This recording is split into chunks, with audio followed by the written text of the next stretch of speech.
Right, how you all doing? Now, you see in this video 2 weeks after the Houston half and the marathon, so you'll make your own adjustments by that. The fact we're obviously still in Miami, but here we go.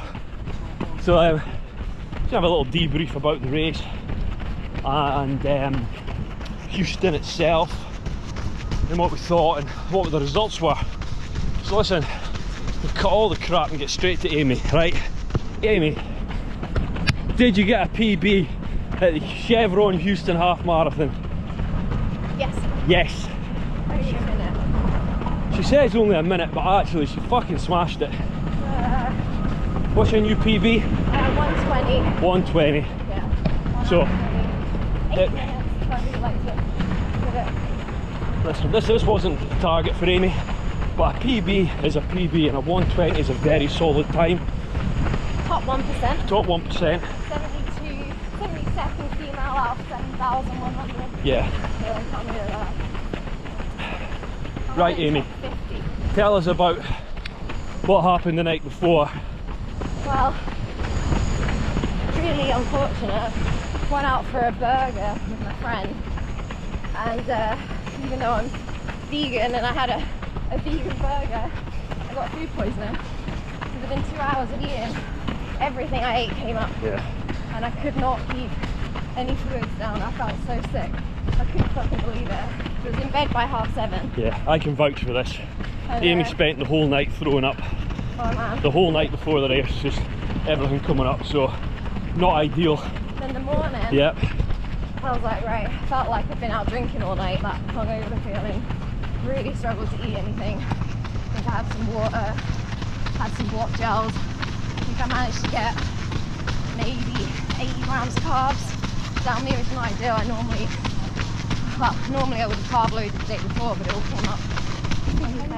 Got to the start line, which was a bit chaotic. Pause it there, right? Yeah. What was the weather like? It was awful. Yeah.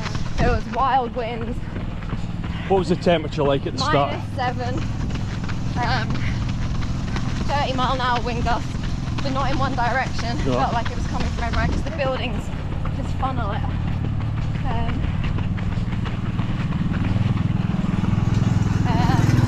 Got to the bag drop, which was, unless you're in the elite pen, completely fucked, because where I had to queue and drop my bag was probably a 30-40 minute queue, and but my wave went off at 6:55 a.m.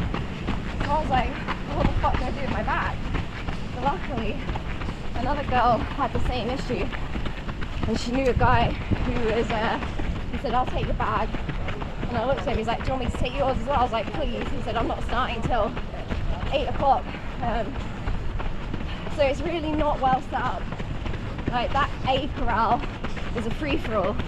If Yeah. you're going for any kind of time, you need to be in the elite 10, so you need a sub 120 to qualify for that. Female time. Female. Yeah. I tried to get to the front. I had guys elbow me, push me, getting in front of me when I've made my way to the front.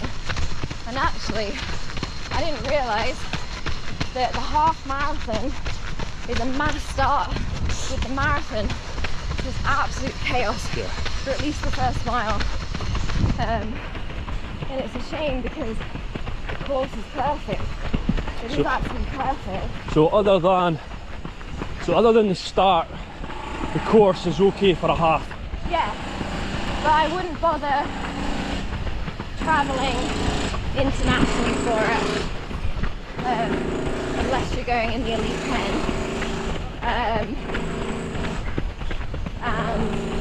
Because there's plenty of equally as good courses in Europe that time of year, or even coming up in March in the UK. So you wouldn't make it a destination for the half? No, there's nothing to do in Houston. It's a very dodgy city as well. Crime rates are really high. You feel on edge when you're walking around. And there's just nothing to do. There's really nothing to do. It might only be worth it if you're travelling out for the marathon. Well, I'll get on to the marathon, I suppose, in a sec. Yeah. But listen, it was a solid performance, Amy. I mean, Oh yeah. given the fact that I was sick. given the fact you were sick, the headwinds in the last 3 miles, Oh my god. the actual sub-zero temperatures. You can't warm up. That No. was the other thing. No, There was listen. nowhere for me to warm up in that corral. You're all hemmed in. It took 5 miles for me to ditch my my long sleeve top. You know, that never happens in a race. It was unbelievably cold. I don't think your muscles work right in those temperatures unless you can have a decent warm up. And really, there was just too many things against us that day. Listen, you got a PB, Yeah, you're now a 120 officially, yeah, half marathon runner. I think the next time we see you in a half, you'll be sub 118. yeah. I think that's an absolute given. I really do. Amy, what's next? What's next? What's your next race going to be then? Penciled in as the Curly Marathon at the end of March. Okay. We'll see how that goes. Training. So the training block's now started for, in fact, started last week really.